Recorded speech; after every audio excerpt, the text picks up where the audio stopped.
Hey everyone. This is going to be a small video in response to a video by one of my own friends, Bert Poole. He's interviewed me on his own channel. He's also let me star in one of his earliest videos, which was what he considered one of his most popular videos. I'm not sure if it still is, but I'm going to go with it because it's a little self-aggrandizing. In any case, he had a recent video concerning um, I believe the notion of divine simplicity, but here it is essentially his argument boiled down. We have God who is a perfect being and who has perfect properties. He is, in another case, pure actuality, unchanging. There's nothing about him that really changes. So, with that in mind, there is one property about him that he is the creator of the universe. So, there's that.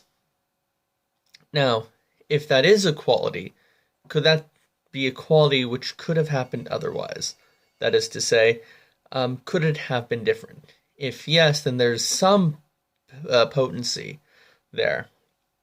However, if it could not have been otherwise, then God could not have freely willed the creation of the universe. In fact, any talk of any other effects would be preposterous. So, how would one get around this? Well, one would require two notions, and one of them is fairly controversial, but I think it could be defended. I've changed my mind on the subject. At first, I was a compatibilist, but now I think really libertarianism is perhaps the only way atheists can move forward here. And the second is to say that, no, God doesn't have the property of being the creator of the universe as a real property of his, a real predicate. Now, what's the distinction between a real and a non-real predicate? Well, I wouldn't call non-real predicates necessarily that. Let's call them Oxford predicates, or, sorry, Cambridge predicates. So, for example, there's nothing about me, my own being, which dictates that I would be the tallest person in the world.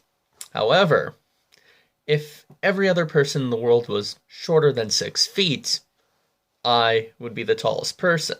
That's nothing about me.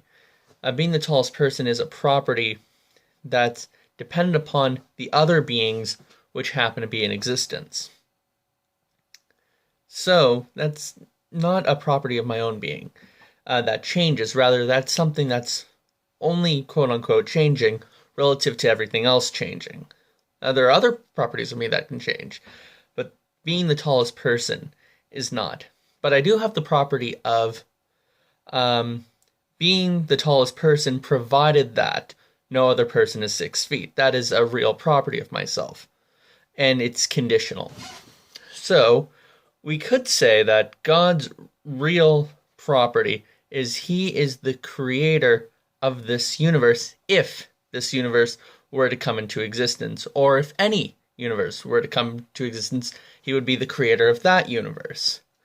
Now, what is it that makes God the creator of this universe as opposed to any other universe? Well, we would say his power to freely choose to create a universe like this. Now, this kind of leads into what's called the disappearing agent argument. And the disappearing agency argument works like this. And it's not just applicable to God, but applicable to all probable libertarian agents. We have this ability to do otherwise. Yet, why did we choose A over B? Well, if you were to say, I just did, that reeks of randomness. But if you were to say, well, I chose A over B because of some reason, call it X, then that X is kind of working as a mechanism of sorts. So that's a little tricky. How do we navigate these two? Well, one metaphysical idea posited by Immanuel Kant, which I'll posit here, might explain it. Kant divided the universe into the phenomenal and the noumenal. So the noumenal is something which we can only say is non-contradictory. It's non-spatial and non-temporal and non-causal. Because causality, time, space are synthetic a priori, things which are necessarily the case given the way rational agents like us reason. Now, if such is the case, then how do we speak to our power of free will? Well, since causality is a phenomenal reality, and talk of randomness, it appears within the phenomenal realm, then it's not really fair to attribute our power of free will to that. Kant grounds free will in what's called the noumenal self, and he does this for pragmatic reasons.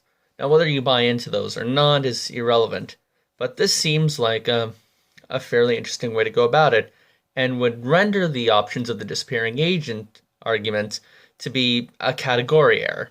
So, with that in mind, I'll leave Kant's possible solution as a solution to you, my friend Bert, and anyone else listening and interested. And I'd state that this is a possible way to get around your objection to your most recent video.